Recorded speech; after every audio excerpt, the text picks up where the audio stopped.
Я первый и единственный ребенок в семье. С бабушкой мы друг для друга стали спасательным кругом. Я не дала ей сойти с ума от горя, а она вырастила меня как родную дочь.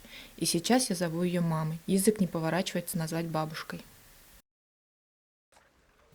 Екатеринаның конкурска җибәргән гаилә тарихы нәкъ менә шундый сүзләрдән башланып китә.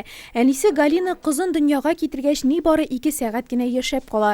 7 көнлек сабыйны бала тудыру йортыннан әбисе алып кайта. Әни, әби, апа, дус һәм хәтта әтисе дә рольләрен үтәгән Любовь Умнова һәм кызга 11 яшь булганда Кыргызстаннан Нурлат якларына күченә. Относился не как внучки, не как бабушка. Ул миңа оныгына караган кебек карамады.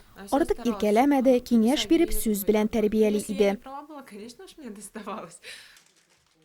Анагым акыллы бала булып үстерелгән кеше, авырлыклар китермәгән, уңайсызлыклар тудырмаган. Шулай да аның әнисе түгел, әбисе булуымны әйтүе иң катлаулысы булды дип исти Любовь Андреевна. Тяжело это все. Маленькое дитё. Бик авыр, газиз баланы югалтуы иң аянышы. Без бер-беребезне юата идек. Мин аңа әйтә идем: "Елама балам, әниң хәзер күктә. Ул бер гаепсезгә бу дөньядан китеп барды."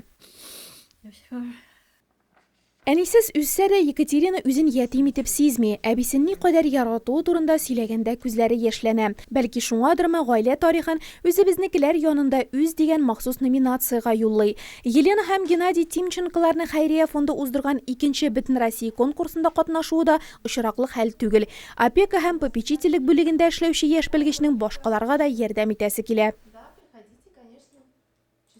Суть конкурса в том, чтобы люди не Бәйге боялись, опекага яки понимали. тәрбиягә алган гаиләләрдә үскән кешеләр ачылсын, курыкмасын өчен үткәрелә. Минем гаилә тарихым кемгә дә булса ярдәм итәр дип уйлап катнаштым. Мондый гаиләләрдә үскән балаларның күбесе үз-үзенә бик түбән бәя бирә, ә минем әбием мине үз кызы кебек тәрбияләде. Мин үземне һәр вакыт тулы гаиләдә үскән кебек хис иттем. Гел ярдәм итеп торды. Шуңа да мин аңа бик рәхмәтле. Как родной дочери. Катя вообще была очень удивительным ребенком.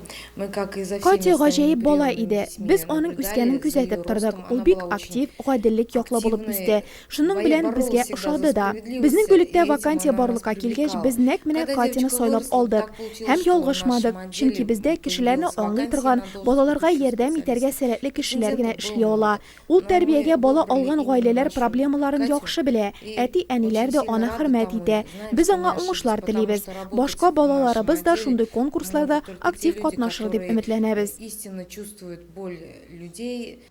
200 конкурсант катнашучы бәйгедә Екатеринаның җибәргән эше лаеклы урын ала алырмы? Конкурс нәтиҗәләре ноябрь урталарында билгеле булачак. Бу гаилә тарихы бәхетле тәмамланасында шик юк инде.